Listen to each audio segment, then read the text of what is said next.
Shalom Daoui, c'est Brindil, et aujourd'hui, on va parler d'un truc tout à fait naturel pour les nains, l'incompréhension face au fonctionnement de la magie. Alors, la magie dans Warhammer, qu'est-ce que c'est? D'où est-ce qu'elle vient? Comment elle fonctionne? Et comment est-ce qu'elle est utilisée? Alors, c'est un sujet assez vaste, notamment auquel moi je ne m'étais jamais trop confronté, pour des raisons de barbus qui ne font pas de magie.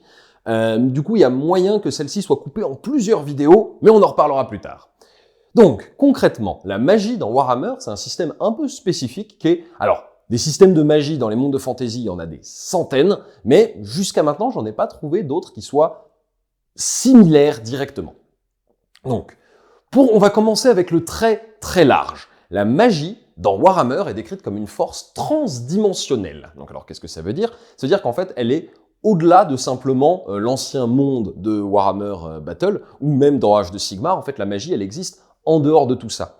Mais elle existe sous une forme qui est appelée l'Aether, ou Aetir, alors qu'il va avoir 15 milliards de noms suivant les différentes populations de ça, mais en tout cas, dans l'Empire et les collégiates canom, l'Aetir, qui est en fait la magie sous sa forme pure. Donc, c'est des genres de courants cosmiques qui passent dans l'univers, dans l'existence, et là, il n'y a pas grand-chose à en faire. Concrètement, les anciens, ceux qui ont créé les différents mondes, ceux qui étaient à l'origine, notamment des hommes lézards, mais plus généralement de tout, eux manipulaient directement cet Aetir. Personne d'autre ne sait faire ça.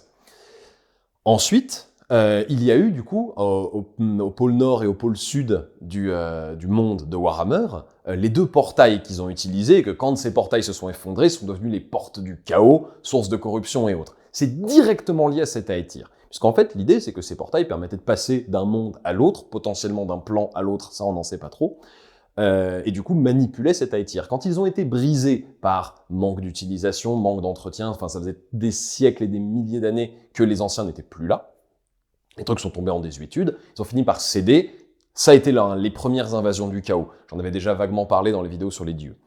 Mais en fait, depuis, les vents de magie sont apparus. Donc les vents dont on entend parler, que ce soit dans Age de Sigmar ou Battle, sont en fait... Il faut considérer la magie comme quelque chose de impalpable, et quand elle se manifeste dans le monde réel, c'est comme si elle passait dans un prisme. Afin de devenir tangible dans ce monde réel, elles sont obligées de se séparer en plusieurs essences. Ces vents de magie sont au nombre de 8. Donc ils ont tous un nom, un symbole, toute une mystique autour d'eux, parce qu'ils existent depuis des temps immémoriaux dans le monde de Warhammer. Et donc, ils ont été étudiés par différentes cultures, découverts de manière différente. Comme ils ne sont plus cette force monolithique qui exprime toute réalité magique, en fait, ils représentent un aspect. Donc on va avoir, je reviens un peu après dessus, mais on va avoir la vie, le feu, le métal et autres. Donc ils vont se manifester de manière différente, se focaliser à des endroits différents, et se manifestent dans le monde sous la forme de vent. Donc littéralement des choses en fait qui soufflent, qui balaient le monde. Parfois il y en a beaucoup, parfois il y en a peu, parfois il y en a plusieurs au même endroit, etc. Ces vents sont invisibles à l'œil du non-initié. Donc concrètement, on ne les sent pas, on ne les voit pas, ils existent, mais sans sensibilité magique, on ne peut pas les ressentir. Ceux qui peuvent les ressentir, par contre, généralement, ça va être quelque chose de visuel, d'où est apparue cette notion de couleur de magie, donc que ce soit le orange, l'ambre, le gris, le blanc, etc., soit par d'autres sens. Ça, c'est plus rare, et ça va surtout en fait être des choses qui sont développées dans éventuellement les romans, les jeux de rôle. On va avoir des gens qui sentent différents goûts à la magie, qui sentent des odeurs de magie, des choses comme ça. Mais en fait, il existe du coup des individus sensibles à la magie. Donc ça, par rapport aux dates où sont sortis le système, il faut savoir que dans la première édition de Warhammer Battle, donc il y a bien longtemps, le système de magie était beaucoup plus classique. C'était on peut lancer des boules de feu, on peut lancer des éclairs, etc. Et c'est arrivé plus tard, ce fonctionnement, c'était en 89 avec un supplément dans un White Dwarf, et qui était sorti après pas mal de sources qui pouvaient un peu influencer, notamment les livres de Terry Pratchett, où la magie, alors là dans ces bouquins-là, elle n'a qu'une seule couleur, l'octarine, la 8e couleur. Donc on retrouve cette notion de la magie 8, mais à l'époque il y avait, dans Terry Pratchett, une couleur pour toute la magie. Mais seuls les magiciens peuvent la voir. C'est d'ailleurs comme ça qu'on identifie quelqu'un qui pourra plus tard apprendre la magie. C'est qu'en fait, quand il identifie qu'il y a une couleur en plus que les autres ne voient pas. Et donc dans Warhammer, il y a un peu ce concept. Après, la magie est beaucoup plus agressive dans Warhammer. C'est généralement vu comme quelque chose de dangereux, puisqu'elle amène la corruption via le chaos. Justement, pour parler du chaos, si l'Aether est cette espèce de flux cosmique en harmonie, ça c'est très important, de vents de magie qui peuvent ensuite se séparer, Le chaos, en fait, ça n'est que le miroir de ça. C'est le même flux, mais désorganisé. C'est une version corrompue, pas par une volonté spécifique, mais juste par état de fait, de cet aéthir. Alors, est-ce que ça a été les anciens qui ont provoqué ça en la manipulant et que l'ordre cosmique aurait souhaité rester équilibré? Peut-être, ça n'a jamais été développé, de toute façon, ça n'est pas dans Warhammer qu'on aurait des sources qui peuvent observer ça, parce qu'on a une échelle beaucoup plus basse. Mais contrairement à Warhammer 40 000, où là on a une explication très claire de d'où vient le chaos, d'où vient le warp, avec cette séparation de matérium-immatérium, on l'a beaucoup moins dans Warhammer Battle, où en fait l'Aether fait partie du monde, c'est juste sur un plan un peu tangent, et où le chaos, en fait, est une déformation du monde, mais on ne sait pas ce qui la cause, parce que ça n'est pas les conflits humains, les émotions, une guerre entre les potentiels nécrons ou anciens. Il n'y a pas de trace d'un conflit comme ça. Donc c'est peut-être une occurrence tout à fait naturelle de temps en temps, comme dans une rivière, il y a une partie de la rivière qui coule, une partie qui se coince dans un creux et qui croupit. Au final, c'est la même rivière, la même eau, mais il y en a une qu'on peut boire et l'autre non. Est-ce que c'est ça? Peut-être. Quoi qu'il en soit. Ce miroir, en fait, va se retrouver sur l'expression même. Donc on voit souvent cette image de la roue de magie, alors un peu moins depuis Age de Sigmar, mais même les différents symboles disposés sur une roue, dans des vieilles illustrations, notamment qui datent de cet article de White Dwarf qui avait développé la première fois le système de magie. Ils expliquaient qu'en fait, il fallait concevoir la magie comme 8 plus 2. Donc pas 10 qui serait égal, pas 8 où il en manquerait 2, mais 8 plus 2, parce qu'en fait on a les 8 couleurs de magie qui peuvent ensuite être reconcentrées en une harmonique, la magie haute, qui est pratiquée par les elfes, ou parfois appelée la vraie magie, ou une chaotique, donc qui est désorganisée, qui est appelée la magie noire, ou la magie sombre, ou la magie du chaos. Voilà, donc ça, c'est pour le plan général de ce qu'est la magie dans Warhammer. On pourrait sûrement faire des traités de philosophie, et d'ailleurs, dans l'univers de Warhammer, il y a énormément de mages qui, en fait, sont des scolaires généraux, qui vont faire des traités de philosophie sur qu'est-ce que la magie représente, quelle est la place des dieux là-dedans, parce qu'en fait, les dieux, est-ce qu'ils sont au niveau de la magie? Est-ce qu'eux-mêmes dépendent de la magie? Est-ce qu'ils sont au-dessus et c'est eux qui l'influencent? Ce sont tout un tas de questions auxquelles on n'a pas vraiment les réponses, mais c'est aussi ça qui donne de la profondeur à ce monde, c'est qu'on le voit du point de vue de gens qui ne comprennent pas. Et ça, c'est chouette. En tout cas, moi, je trouve ça chouette. Mais donc voilà. Donc la magie en général. Maintenant, les différents vents de magie. Donc, comme je disais, 8 plus, on peut considérer 2. Alors, il y a cette roue qu'on voit souvent, elle n'a pas vraiment de sens, ça c'est un détail rigolo. On l'appelle la roue de Parnot. Qui était en fait le patriarche suprême. Je reviendrai dessus quand on parlera de comment les humains utilisent la magie. Mais en gros, dites-vous le chef des sorciers humains. Le patriarche suprême est élu parmi ses collègues de chaque vent de magie, et il y en a un moment, qui a dessiné cette roue pour la première fois pour poser un peu une représentation. Lui-même venait du collège de la magie verte, la magie d'émeraude, la magie de la vie, Giran, et du coup l'avait mis en haut. Chaque fois qu'un patriarche est élu, le premier édit qu'il fait, en général, est de changer l'axe officiel de la roue pour mettre son propre vent de magie en haut sur les représentations officielles. Donc voilà, on n'est pas sur un truc, il faut imaginer, elle ne tourne pas, cette roue, mais on la redispose comme on veut tout le temps. Donc il n'y a pas de sens exact à comment la regarder. Mais par principe, on va commencer par la vie, qui est celle en haut dans la représentation habituelle, puisque c'était l'original de cette roue. Donc la vie. Alors, là, on arrive du coup à... J'ai utilisé plusieurs mots pour parler du vent de la vie. En fait, il va y avoir à différencier le vent, le domaine, la rune et le symbole. Alors, exemple pour le vent de la vie. C'est le domaine de la vie. C'est la magie qui a affaire aux choses de la vie. Donc typiquement, on voit beaucoup les plantes avec les sylvanettes dans Age de Sigmar, et déjà dans Battle, c'était la magie qui soignait, une magie associée aux insectes, parce qu'il y a une magie des bêtes. Donc tout ce qui va être vie non animale de grosse taille. Donc on avait les insectes, les arbres, plus généralement le fait d'être en bonne santé, la vie, l'essence vitale. Donc ça, c'est le domaine de ce vent de magie. Le vent lui-même s'appelle Giran, c'est son nom. Et le collège. Alors le collège, c'est la manière dont les humains étudient la magie. Les humains ne peuvent pas maîtriser plusieurs vents ou domaines de magie. Ils ne sont pas capables. Leur esprit, une fois qu'il commence à se centrer sur une magie, ne peut pas en accepter d'autres. Il y a eu au moins un contre-exemple avec Balthazar Gelt, mais c'était très très tard dans l'univers de Warhammer. Mais donc, à part ce contre-exemple, il y en a peut-être d'autres, mais en tout cas, je les ai pas en tête. Donc les humains ne peuvent qu'un vent de magie, donc ça a amené à des collèges de magie où ils apprennent, en fait, on regroupe les sorciers qui savent faire, par exemple, de la magie de la vie, de la magie de la mort, de la magie du métal. Ils se l'apprennent les uns les autres, enfin, littéralement des écoles. Imaginez un mini Poudlard, mais qui n'apprend qu'un seul type de magie. Donc on n'a pas le cours de potion, le cours de transmutation, c'est-à-dire l'école de potion, l'école de transmutation. Là, c'est la même chose. Il y a l'école des cieux, l'école du feu, etc. Et en fait, ces collèges-là ont des noms. Par exemple, le collège qui étudie Guiran s'appelle le collège d'Émeraude. Et donc, en fait, on va retrouver ces trois noms-là, la vie, Guiran et Émeraude, qui peuvent être relativement interchangeables, mais qui définissent des choses différentes. Et enfin, il y a la rune et le symbole du vent de magie. La rune de Guiran, donc c'est 3 cercles concentriques avec un trait qui dépasse à partir du premier. Donc ça, c'est la rune, et il se trouve que c'est également le symbole. De temps en temps, la rune et le symbole sont le même, de temps en temps, non.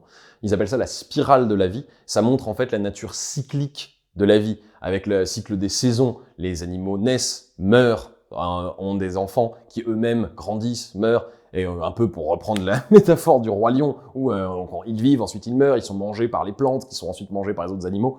Le cycle de la vie, le cycle des saisons, le renouveau, la mort, est incarné par ce symbole de plusieurs cercles. Donc voilà.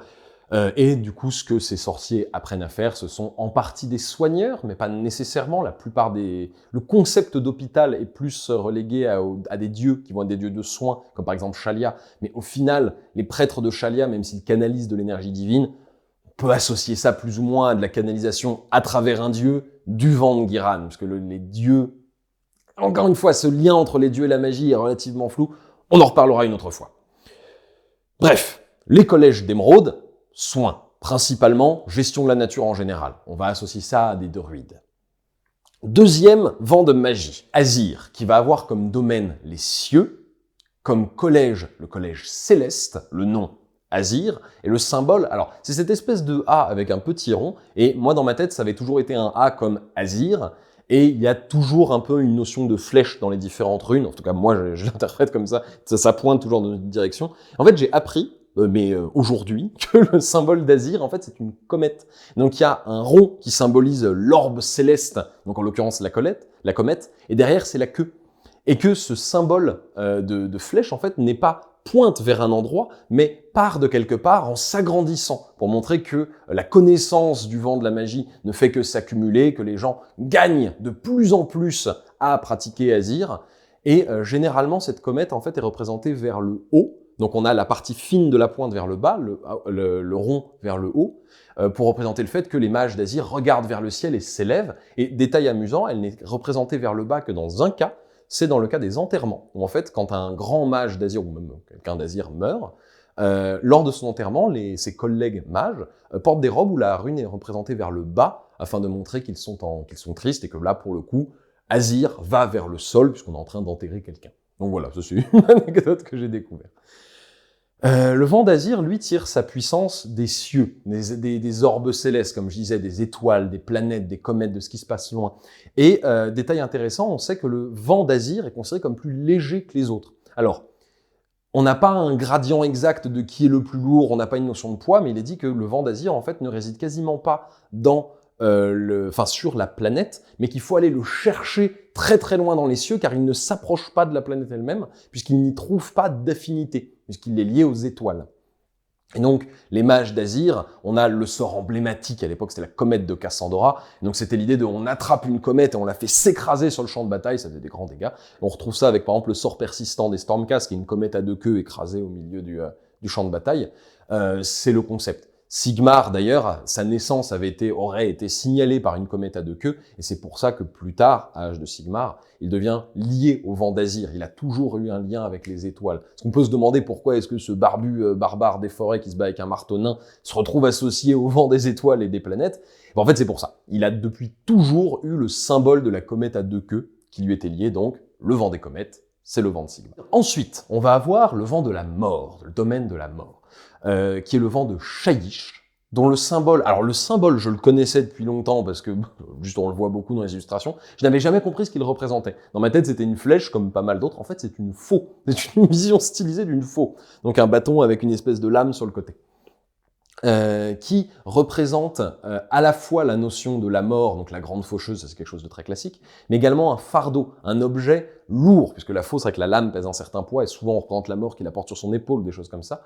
Et en fait, le vent de Shaish est considéré comme néfaste par énormément de gens, et la plupart de la population a peur des mages de Shaish, qui ne sont pas nécessairement des nécromanciens. La nécromancie et la magie de la mort, ça n'est pas l'exacte même chose. En fait, la nécromancie est une sous-catégorie de la magie de la mort. C'est manipuler les essences de mort pour ramener des cadavres à la vie ou simplement manipuler des marionnettes que sont les squelettes ou les zombies. En fait, il n'y a plus grand-chose qui se passe à l'intérieur, là. C'est purement de la magie. Donc ça, c'est une sous-catégorie de la magie de la mort. Mais également, le fait de protéger les morts des influences nécromantiques est de la magie de la mort. Et d'ailleurs, les cimetières dans Battle, en tout cas les cimetières de l'Empire, s'appelaient les jardins de mort, M-O-2-R. Alors en français, on se retrouve avec magie de la mort et mort, dieu de la mort. Ça marche moins bien, mais quand on a mort, God of Death, ça fait un jeu de mots marrant parce que, regardez, mort, ça veut dire mort en français. Bon, ça marche moins bien pour nous, pas de bol.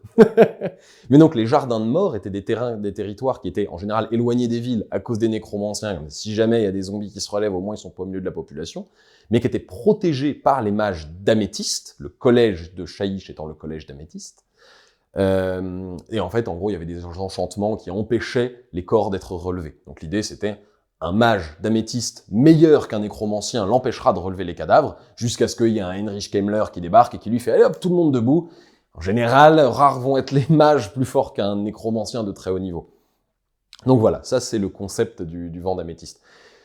Il y a aussi légèrement, mais ça très rapidement, ça passe dans la nécromancie, donc mal vu, une notion de pouvoir communiquer avec les morts, puisque en général c'est quelque chose qu'on va attribuer à des devins, une notion de traverser l'immortel, mais c'est vrai que dans le cadre de chaque magie à un thème, ben, ça va être la magie de la mort qui peut faire ce genre de choses. Donc aller parler avec les proches décédés ou des choses comme ça peut être lié à ça. Mais ça n'est pas une utilisation considérée comme saine car ça s'apparente à de la nécromancie, donc ça ne va pas être pratiqué par des gens qui ont fait des études de magie dans un cadre strict, et ça n'est pas un nécromancien qui vit dans les forêts pour fuir la société, car lui, il veut pratiquer la nécromancie, qui va aller proposer ce genre de service à des gens. Mais sachez qu'en théorie, c'est possible. Ensuite, on va voir le domaine du feu, le collège flamboyant du vent d'Akshi. Alors, Akshi, c'est un vent qui, moi, va m'être particulièrement sympathique, parce que autant je suis pas très magie, autant les Fire Slayers, suivants de Grimnir, qui étaient devenus l'incarnation d'Akshi. Alors, les incarnés, je reviendrai dessus à la fin, quand je commencerai un peu à parler d'End Times, mais concrètement, les nains peuvent pas faire de magie, mais Akshi se retrouve lié aux nains. Ensuite, la rune et le symbole d'Akshi, c'est une clé. Alors, on peut se poser la question de pourquoi une clé dans le cadre du feu. Ça n'a pas un lien direct avec le feu. En fait, elle est appelée la clé des secrets. Elle est là pour représenter que la connaissance est la clé de tous les pouvoirs, de toute la puissance. C'est en apprenant que l'on se développe et qu'on peut ouvrir les portes. Et il y a un jeu de mots, une blague qui est dite parmi les sorciers, qui est que c'est vrai qu'un mage de feu, il n'y a pas beaucoup de portes qui peuvent lui résister. Donc voilà, c'est le concept de « Ah, tu es fermé, bah bam !» Fireball. donc la clé des secrets, qui est le symbole et la rune d'Akshi. Le collège de feu, c'est un des plus simples, au final. Là où la mort, on a cette notion de à la fois protection, nécromancie, la vie, on a ce côté cyclique, les cieux, il y a un côté très contemplatif. Le feu, c'est la possibilité de cramer les choses. Là, on n'a pas beaucoup de subtilité dans ce collège. C'est un collège principalement utilisé à des fins militaires, ou en tout cas de puissance. Et c'est vrai que là-dessus, il n'y a pas énormément d'utilisation, parce que bien sûr, on peut s'en servir pour allumer des torches, on peut s'en servir pour faire chauffer le potage, mais fondamentalement, la vraie utilité de pouvoir lancer des boules de feu, ça va être de les lancer sur quelqu'un. Et je pense que c'est aussi pour ça qu'ils ont peut-être cette notion de la clé, la connaissance, l'apprentissage, le savoir, parce que c'est peut-être le collège qui a le plus besoin d'avoir des gens carrés, des gens stricts, des gens qui ont un but académique, car sinon ça pourrait être en fait celui qui se prête le plus à des dérives dangereuses. Et la magie est quelque chose de dangereux, comme on l'a dit, elle est l'essence même du chaos. Et un mage qui fait mal son boulot, ça peut finir mal. Mais ça également, ça vient. Ensuite, le vent de Gur. Alors lui, on entend beaucoup parler à Age de Sigmar en V3. Le vent de Gur, c'est le domaine de la bête, le domaine des bêtes parfois. Son collège est le collège d'Ambre. Et son symbole est une flèche. Alors autant tous les autres, c'est plus ou moins une notion d'un truc qui pointe vers quelque chose, là c'est littéralement une flèche. Il est d'ailleurs dit encore un lien intéressant avec les dieux, que cette flèche est le symbole de Tal. Et qu'en fait, le vent de magie est associé à Tal, qui est le dieu de la chasse chez les humains, mais qui est également apparenté à Kurnot chez les elfes. Encore, je vous en avais parlé dans une vidéo il y a quelques temps sur le panthéon humain. Il y a un flou en fait sur est-ce que les dieux des elfes et des humains sont les mêmes. Parce qu'autant les dieux des elfes ont encore une certaine présence, les dieux des humains pour le coup n'interviennent quasiment pas, à part éventuellement Ulrich. Et donc quoi qu'il en soit, Tal aurait donné sa rune au vent de magie, là où les runes semblent être là depuis toujours, c'est-à-dire que les elfes utilisent les mêmes runes que les humains. Et bien sûr que les elfes ont appris la magie aux humains, ça s'est passé dans cet ordre-là. Mais ces runes semblent être une manifestation réelle du vent, pas simplement un symbole qu'on a décidé de leur coller dessus. Donc, est-ce que le dieu de la chasse et des espaces sauvages aurait influencé le vent de la bête, car c'était lui qui gérait ce domaine-là quand le vent de magie s'est manifesté sur le monde? Car, souvenez-vous, dans la vidéo sur le Panthéon, j'avais dit que lors de l'incursion du chaos, les dieux étaient déjà là, puisqu'ils sont intervenus, qu'ils ont tenté de faire des choses. Donc, là-dessus, il y a un flou, parce qu'encore une fois, ce sont des choses qui ne sont pas développées dans du lore officiel.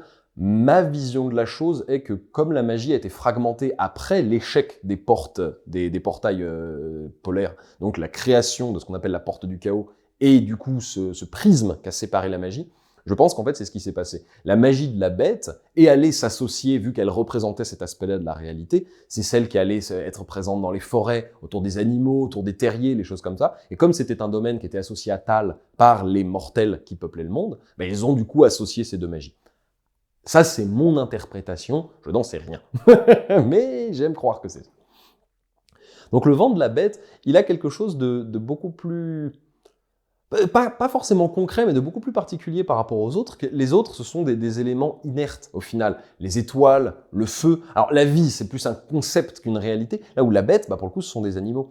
Et en fait, ça va être un vent qui éveille une certaine sauvagerie. Alors, il y a un domaine de la sauvagerie, qui est le domaine de magie des hommes-bêtes, mais qui est une sous-section de ce domaine de Gur. Concrètement, c'est quelque chose qui va parler au côté primal, au côté instinctif des choses. Notamment, on va avoir des sorts qui vont faire pousser de la fourrure et des griffes sur les gens, sur des soldats, afin qu'ils puissent se battre mieux. Des sorts qui vont invoquer des nuées de corbeaux, qui vont aller crever les yeux de nos adversaires. C'est une magie, en fait, qui va avoir une notion de domination sur ce qui n'est pas humain, ou en tout cas qui n'est pas civilisé. Là, on peut voir d'une certaine manière le domaine de la vie comme l'essence vitale en général, le domaine de la mort sur les âmes des défunts et l'énergie vitale une fois qu'elle n'est plus manifestée, donc un peu un miroir entre Shyish et Giran là-dessus sur, en fait, l'un manifeste l'absence de l'autre.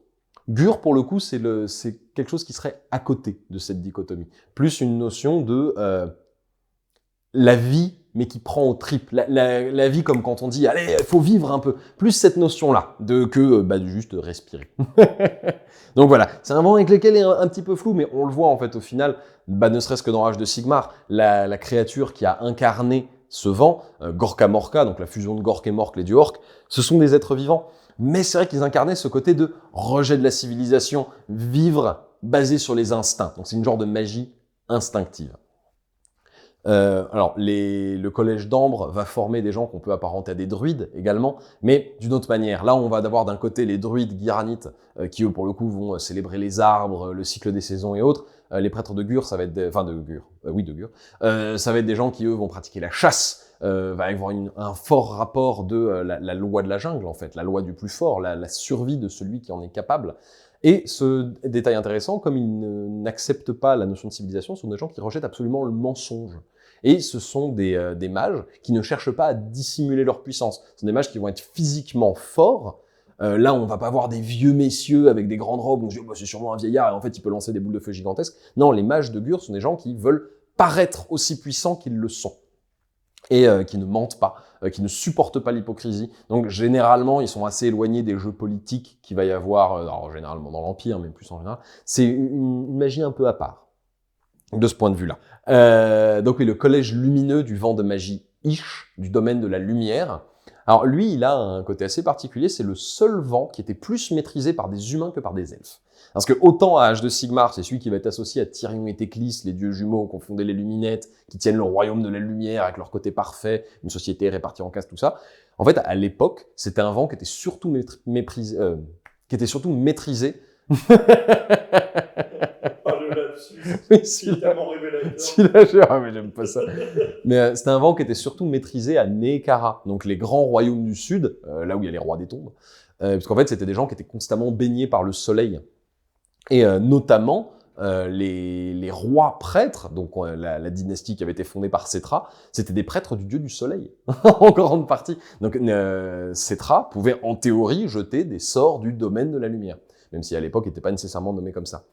Ce qui a d'ailleurs amené le fait que la rune de Ish, donc ce vent-là, et son symbole ne sont pas les mêmes, puisque la rune viendrait des elfes. Alors c'est une espèce de symbole qui représente justement une roue dentée, une roue compartimentée en 8 catégories, avec un trait qui dépasse, et qui fait une flèche qui est pointée vers le haut, qui est souvent interprété par les mages de la lumière comme étant le symbole que la magie de la lumière est supérieure aux autres, potentiellement plus proche de la haute magie, pratiquée par les elfes, qui regroupaient toutes les magies d'une manière parfaite, puisqu'on a ce symbole qui ressemble énormément à la roue magique, directement, qui est la rune de ce vent-là.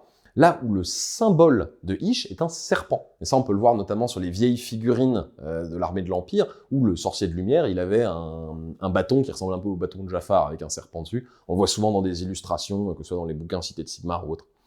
En fait, ce serpent vient justement de Neekara, donc cette dynastie qui avait un look très très égyptien, où les prêtres du dieu solaire avaient des serpents un peu partout sur eux. Alors, est-ce que c'est pour une notion de la morsure solaire, comme on va avoir dans Dragon Ball, la compétence qu'ils peuvent utiliser là pour aveugler leurs ennemis, s'appelle la morsure solaire. Donc on a ce lien entre le soleil et un serpent qui pourrait mordre.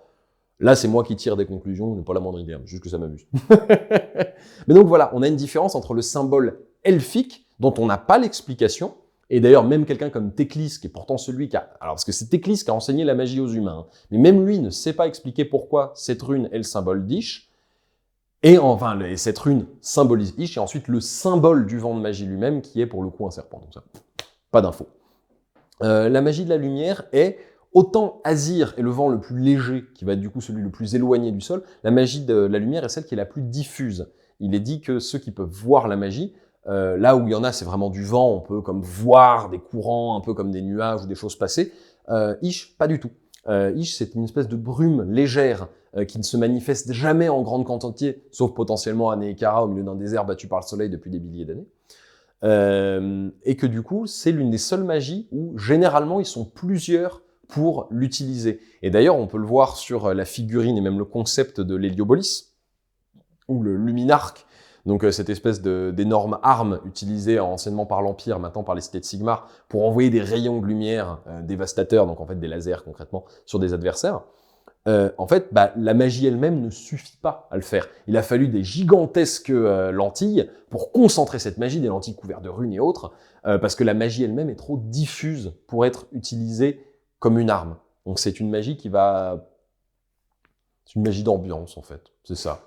Ish, c'est la bougie qui sent bon de la magie. Voilà. Moi, j'aime pas les elfes. Je crois que j'ai dit tout ce que j'avais à dire sur Ish.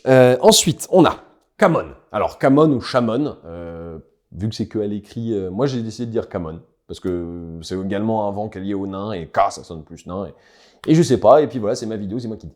Donc, Kamon, le vent du métal, dont le symbole est un cercle avec une flèche qui en sort, c'est également le vent, alors c'est le collège doré, et c'est le vent de la transmutation, c'est le vent de l'alchimie, c'est le vent du changement, notamment l'Yadzinch, mais ça je reviendrai après sur le lien entre le chaos, les dieux du chaos et les vents de magie. Donc c'est directement le vent du métal, donc le concept de l'armure, les minerais, les choses comme ça, mais également le fait de transformer quelque chose en quelque chose d'autre. Ça va être le vent de la... Typiquement, changer le plomb en or, transformer des ennemis en or, ça c'était un sort hein, qui pouvait tuer des adversaires, donc voilà, c'est maintenant t'as une statue dorée. Donc ce vent-là, en fait, a une particularité, c'est que c'est un vent nocif. On sait que c'est le vent le plus lourd, c'est celui dont la magie rôde le long du sol, on a du mal à s'en débarrasser, notamment, c'est un vent qui est présent, épais, dur, c'est le vent du métal. Et que les sorciers de métal, souvent on va les voir avec des masques sur les visages. Alors c'est un moyen de montrer leur appartenance à un collège métallique, du fait d'avoir un masque d'un métal ou d'un autre sur le visage, mais c'est également quelque chose qui permet de cacher. Car il faut imaginer qu'ils sont tous intoxiqué aux vapeurs de plomb, aux brûlures ou autres, car c'est un vent qui physiquement vous altère. Le fait de manipuler ce vent-là vous change progressivement, mais pas d'une manière de corruption, comme le ferait un vent du chaos, typiquement Zinj, qui fait pousser des tentacules ou quoi. Non, là, c'est purement, en fait, ça vous amoindrit, ça vous rend faible physiquement, ça vous détruit lentement. Et Balthazar Gelt, par exemple, donc, qui était le grand patriarche au moment des fêtes de End Times, venait du Collège doré, et avait constamment un masque qui lui couvrait, alors, sur sa figurine, tout le visage, et il y a des moments où il n'était pas en tenue de guerre, il y a d'autres illustrations qui existent, où on voyait sa barbe qui dépassait, mais toujours masqué, en fait. Et ça, alors on ne sait pas si c'est les vapeurs qui les rendent fous ou le fait que leur corps les dégrade ou un mélange des deux, mais les mages de Camon sont très très souvent particulièrement imbus d'eux-mêmes, particulièrement fiers et particulièrement prétentieux. Et la rumeur entre les autres collèges de magie voudrait qu'en fait c'est le fait que leur corps se dégrade fait qu'afin de tendre vers une perfection que la plupart des érudits cherchent à atteindre, en fait, eux ils ne peuvent plus l'atteindre via le corps, donc tout l'opposé des mages de Gur. Donc eux, en fait, ils essayent de paraître encore plus par leur esprit afin de pouvoir prétendre à l'accomplissement de, typiquement, la haute magie, qui est complètement inaccessible aux humains, mais vers laquelle, en fait, théoriquement, toutes les études de magie tendent. Ensuite, on va avoir le vent d'Ulgu, le vent des ombres, d'Aubaine des ombres, donc c'est le collège gris, et lui, c'est un vent secret. Son symbole, alors, lui, j'en revenais pas quand j'ai découvert ce que c'était, parce qu'on dirait juste une flèche, mais plus une flèche qui indique, plutôt qu'une flèche qu'on tire, comme le symbole de Gur. Lui, en fait, sa rune, c'est censé être une épée. C'est l'épée de justice, qui, elle, est toujours représentée pointant vers le bas, afin de montrer que l'épée de justice peut frapper à tout moment et sur n'importe qui. Donc là, c'est quelque chose qui est assez proche, typiquement, du mythe de l'épée de Damoclès. Donc pour faire très très court, Damoclès, c'était un orfèvre à la cour d'un roi qui s'appelait Dénis, je crois. Dénis quelque chose, mais bon, c'est un mythe grec d'il y a très longtemps. Et en gros, qui passait son temps, tout le monde flattait ce roi, et lui avait dit « Oh, mais qu'est-ce que t'as de la chance d'être le roi, t'as un grand pouvoir et tout. » Et lui, le roi lui dit « Tu sais quoi, assieds-toi sur mon trône. » Il s'assoit sur le trône et il voit qu'au-dessus de lui, il y a une épée qui était tenue par un crin de cheval, donc il pouvait lâcher à tout moment, et qui servait à symboliser le fait que être roi, c'est être en danger, que ce soit des assassinats, de faire un faux pas politique, ou enfin sans rentrer dans un débat là-dessus. Mais le symbole d'Ulgu est très très proche de ça. Et c'est un vent qui est à la fois secret et associé à la justice. Donc elle s'appelle l'épée du jugement, cette épée qui symbolise le vent. Et ce sont des... Ils ont un rôle un peu d'agent secret, les mages du Collège Gris. Ce sont des mages qui... alors, il y a les collèges qui sont établis donc en général à Altdorf, qui sont des représentations physiques, mais bien sûr, il y a des gens un peu partout, et le collège gris, c'est ceux qui sont le plus dispersés. Et en général, leurs mages voyagent seuls, en se faisant passer pour autres que des mages, et ils ont un rôle un peu d'espion, un rôle un peu de vigilante, comme on dirait, pas de Batman non plus, mais d'agir avant que la menace ne se déclare, en frappant un grand coup au bon endroit, dans les ombres et le secret. Un vent, c'est ça, c'est vraiment un... Mais, ils ont des domaines de magie aussi, les Skaven, mais c'est autre chose. Mais donc, il y a ce côté très caché, très justice, en fait, c'est une métaphore qu'il y a dans un autre univers complètement. C'est ce qu'on appellerait la main dans le dos, d'une certaine manière. Celle qui agit de manière cachée, on ne sait pas si elle tient une dague, on ne sait pas si elle tient un cadeau. C'est le vent gris, le vent du secret. D'ailleurs, je disais un peu plus tôt qu'il y avait potentiellement... Parce que là, du coup, on a fait le tour des différents vents de magie. Donc, parfait. J'ai passé une étape d'après dans la réflexion qui est le fait que je disais qu'il n'y avait pas de système qui fonctionnait exactement pareil, mais typiquement, je disais que le vent de Gur pouvait être un peu associé à Radagast dans Le Seigneur des Anneaux, qui, on le sait, dans Le Seigneur des Anneaux, il y a 5 mages, alors qu'on appelle les Istari, qui sont en fait des demi-dieux ou des dieux de rang mineur ou des anges, enfin il n'y a pas d'équivalence, ce sont des maillards en fait, qui sont envoyés par les Valar. Eux pour le coup c'est des vrais dieux de rang au moins assez haut, puisqu'il y a un grand truc en haut qui est le fondateur de l'univers, enfin bref, qui en fait sont envoyés sous forme physique pour déjouer les plans de, en l'occurrence Sauron, qui est quelqu'un du même niveau qu'eux, c'est un maillard également mais qui agit pour le mal. Et quand ils se manifestent, en fait, on les appelle les sorciers, parce que les magiciens, d'ailleurs, plutôt, et on leur associe une couleur. Alors, ils sont 5, il va y avoir Gandalf le gris, Radagast le brun, Saruman le blanc, et il y en a 2 qui sont bleus, dont là, le nom m'échappe, mais je crois qu'on les a quelque part. Je crois qu'on n'a pas leur nom... C'est hispanisant. Oui, c'est quelque... C'est ça, mais je crois qu'on a que leur nom de Maillard. Enfin, je sais plus, en tout cas, ceux-là, on n'entend pas trop parler. Mais ils sont partis à l'Est et on ne sait pas trop s'ils ont justement rejoint la cause de Sauron ou s'ils agissent en secret, un peu comme des mages gris, du coup. Mais pour rester sur les trois qu'on connaît, il y a cette notion de Radagast le Brun. Lui a un peu rejeté la civilisation des hommes, des elfes et des nains pour vivre avec les animaux. Et d'ailleurs, dans Warhammer, le vent de magie lié aux bêtes, Gur, est souvent représenté comme marron, c'est le vent d'ambre, alors l'ambre c'est plutôt orange, mais pour pas le mélanger avec le collège de feu, le collège flamboyant, il est souvent représenté marron. Donc on a cette notion de le marron, c'est la couleur des bêtes, c'est la couleur des ermites. Donc on a ça. Ensuite on va avoir Gandalf, le pèlerin gris, qui était son titre, c'est Mithrandir, le pèlerin gris, c'était son nom elfe je crois. Et d'ailleurs, lui, il agit un peu en secret, il prépare des forces. C'est lui qui identifie, tiens, Aragorn, il est là, je vais essayer de ramener tout le monde à Foncon. Il agit dans l'ombre pour faire le bien de tous, donc un peu comme le vent gris dans Warhammer. Et il y a cette notion de, ça se voit sur ses robes, ça se voit sur son secret. Enfin, ils ont une couleur. Et après, alors, on a Saruman le blanc, qui lui n'est pas particulièrement lié au concept de lumière ou du Vendish qu'il y aurait dans Warhammer, mais on sait aussi via des études, en fait, il y a des gens qui ont réussi à retrouver comment Warhammer, enfin le studio Games Workshop en était venu à faire ce système de magie. En fait, pendant longtemps, le vent gris et le vent blanc, donc Ish et Ulgu, n'étaient pas dans cette roue. En fait, c'était une roue qui n'avait que 6 couleurs. Et on a même eu des moments où c'était un peu différent, et en fait, ont été rajoutés plus tard. Et on peut se dire que ce symbole, justement, pour revenir un peu plus tôt sur cette rune que même les elfes ne savent pas expliquer, de pourquoi est-ce que le vent de lumière a un symbole qui reprend le symbole de tous les vents de magie, en fait, ça date peut-être de ce moment-là, donc de manière complètement méta, là pour le coup, ce serait complètement en dehors de Warhammer, où le vent blanc aurait été cette haute magie, donc d'ailleurs qui a un nom, qui s'appelle Kaish. Alors, en fait, je ne sais pas exactement comment ça se prononce, à mon avis, parce que ça s'écrit Q...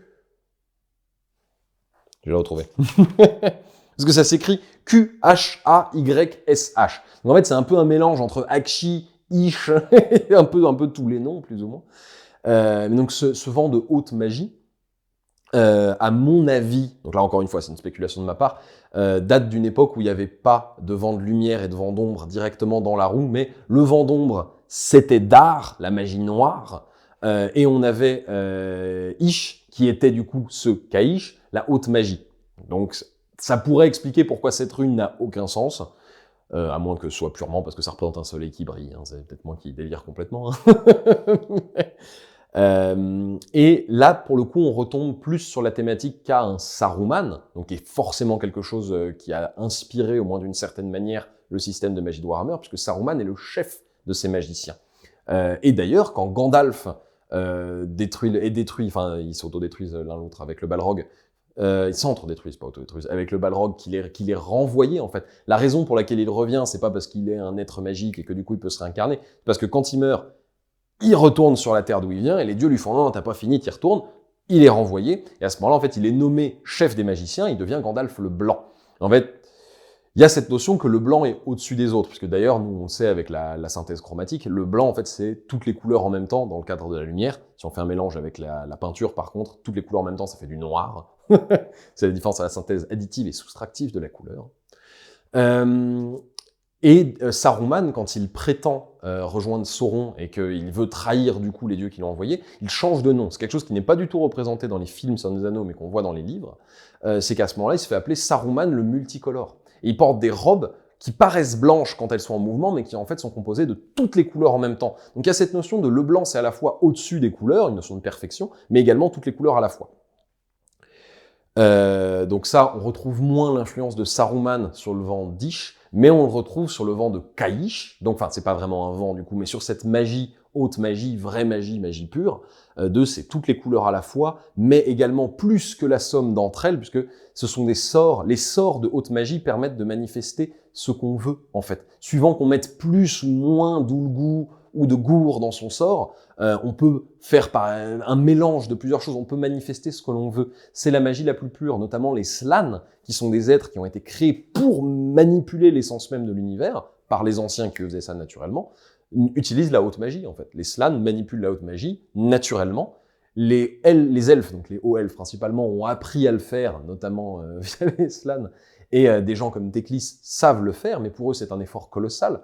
Et Dar, donc la magie noire, c'est une image qu'on peut utiliser, c'est Kaish, la haute magie. On fait une tapisserie magnifique en prenant un fil de chaque magie, ça prend énormément de temps, on fait quelque chose de splendide. Là où Kaish, c'est on prend énormément de tous ces vents-là, on fait une grosse boule et on l'envoie, donc c'est beaucoup plus rapide. Dar, oui. C'est ça, Dar, la magie sombre, la magie noire. C'est cette notion de... ça revient plus ou moins au même, mais il y en a un qui est bien fait et l'autre pas du tout. Donc, Dar, ça va être plus facile, un peu comme Star Wars avec le côté obscur et le côté lumineux, où le côté obscur, il est pas plus fort, il est plus facile, il est plus rapide. Là, c'est la même chose. Dar, ça revient au même que Kaish, mais c'est juste plus rapide et plus facile à faire. Par contre, c'est également l'émanation pure du chaos. Et ça, on arrive dans une nouvelle partie. Où est la place du chaos dans toutes ces histoires de magie? Le chaos, c'est Dar. C'est indissociable. Dar, c'est le nom scientifique et le chaos, c'est le résultat, en fait. C'est la notion de la magie qui est déséquilibrée, la magie qui n'est pas en harmonie. Donc, comme je disais tout à l'heure avec cette métaphore de la rivière, c'est la partie qui croupit. Quand on manipule l'essence même de la magie, donc les vents, sans précaution, en faisant un peu ce qu'on veut, alors si on est un humain, on meurt, puisqu'on n'est pas capable de manifester plusieurs vents en une fois, mais si on est un elfe, eh bien on se corrompt, on ouvre la porte au chaos. Les dieux du chaos, alors, encore une fois, dans Warhammer 40 000, on sait qu'ils ont été créés par les émotions qui, du coup, les manifestent. Les dieux du chaos dans Warhammer n'ont pas été créés. En fait, c'est des entités qui n'existent pas vraiment. Il ne faut pas imaginer Khorne comme une vraie... Alors, de temps en temps, ça va être décrit comme ça dans du fluff ou quoi, mais c'est plus le concept... Alors, Khorne spécifiquement pas trop, parce que lui, il est un peu moins lié à la magie, mais typiquement, Tzeentch, c'est une version pervertie de Khamon, le vent du changement. Et d'ailleurs, dans les, typiquement, Tempête de magie, on a des sous-catégories des différents domaines, et on voit que Nurgle, c'est de la magie de Ghyran, c'est de la magie domaine de la vie. Ça se retrouve dans Age de Sigmar, où c'est principalement là qu'il va intervenir et tenter de corrompre. On l'oppose souvent à Alarielle, comme il était opposé avant à Isha, qui était déjà la déesse de la vie des elfes. Donc on va avoir Slaanesh, qui est une version pervertie de Ulgu, le vent de l'ombre. Nurgle, qui est une version pervertie de Ghyran, le vent de la vie, et Tzeentch, une version pervertie de Khamon, le vent du changement. Et il faut imaginer que c'est ça, c'est une manipulation malsaine de la magie qui amène à ça. Mais eux, du coup, ils ont moins de restrictions dans leur utilisation de la magie parce qu'ils peuvent se permettre de faire ce qu'ils souhaitent avec. Donc c'est ça, c'est un miroir déformant de ce qu'est la magie. Khorne, lui-même, alors on peut imaginer qu'il est potentiellement lié à la magie du feu. Après tout, il est représenté rouge, souvent avec des trucs en feu, des crânes en feu, des choses comme ça. Et comme je le disais, c'est la magie la plus guerrière, donc c'est peut-être quelque chose qui va être lié à ça. Ou peut-être également à Gur, de manière intéressante, puisqu'on sait que la raison pour laquelle Khorne n'aime pas la magie, c'est parce que c'est quelque chose de traître, c'est quelque chose de dissimulé, c'est quelque chose de lâche, d'une certaine manière. Ça n'est pas de la force physique. Donc, on voit que la légende veut d'ailleurs que si Khorne est un dieu en colère, un dieu de la rage, la première fois qu'il se serait énervé, c'est lorsqu'il se battait en duel avec Tzeentch et qu'il était en train de gagner, que Tzeentch a utilisé la magie, Khorne a perdu, et depuis, Khorne est en colère contre le concept même de magie. Voilà, bon ça c'est une légende qui existe. Mais c'est vrai que moi, dans mon interprétation du monde de Warhammer, j'ai tendance à voir Khorne comme une version pervertie de Gur. Donc le vent de la bête, le vent instinctif, le vent primal, mais également, comme je disais, le vent droit, le vent honnête, le vent direct. Et c'est vrai que c'est souvent quelque chose qu'on associe à Khorne, le fait qu'il ne va pas essayer de te poignarder dans le dos, il va te courir dessus et te taper dessus avec une hache, ça se retrouve dans ses suivants, mais au moins il est franc à propos de ça. Donc on va avoir ces dieux de la magie, enfin ces dieux du chaos, et il y a ensuite énormément de domaines de magie qui vont être associés à d'autres factions. Par exemple, la magie vampirique est une espèce d'équilibre entre de la magie de l'ombre, du métal et de la mort. Alors, de l'ombre, ça paraît évident, de la mort, ça paraît évident. Le métal, à mon avis, c'est pour tout ce qui va être la notion de transformation. Donc, que ce soit se transformer en chauve-souris, ce qu'on pourrait potentiellement associer à Gur également, mais également le fait de transformer les gens en vampires au fur et à mesure. Mais il y a cette notion, du coup, des différents domaines de magie utilisés par certaines factions, par exemple le domaine de la Wag, qui est un mélange... alors lui, c'était complètement absurde. D'après ce que j'en ai lu, ce serait un mélange d'azir et du feu.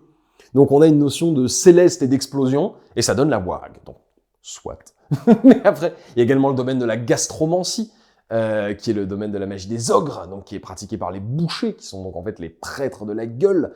La gueule qui n'est pas un dieu du chaos, mais qui est une comète tombée des cieux, puisqu'à la base, en fait, la gueule, c'est quelque chose qui est venu se fracasser dans le monde, physiquement, la planète de Warhammer, qui a creusé un trou, et ce trou avait des dents, et c'est la gueule. Et d'ailleurs, on voit dans Age de Sigmar que les ogres se retrouvent liés à Gorka Morka, ce sont une faction de la destruction, très très liée au vent de magie de la bête, et typiquement dans Tempête de magie, on voit que la magie de la gastromancie était représentée par la lumière. Alors, moi, j'aurais plus tablé sur Azir, pour le côté comète, mais bon, et la bête. Et donc, comme je disais un peu plus tôt, on a également le vent, enfin, c'est pas le vent, mais le domaine de Neekara, qui en fait, du coup, ce sont des morts-vivants qui manipulent la magie de Ish. Donc, sans surprise, on va avoir le domaine de Neekara qui est en égale partie Shaiish et Ish, donc la mort et la lumière.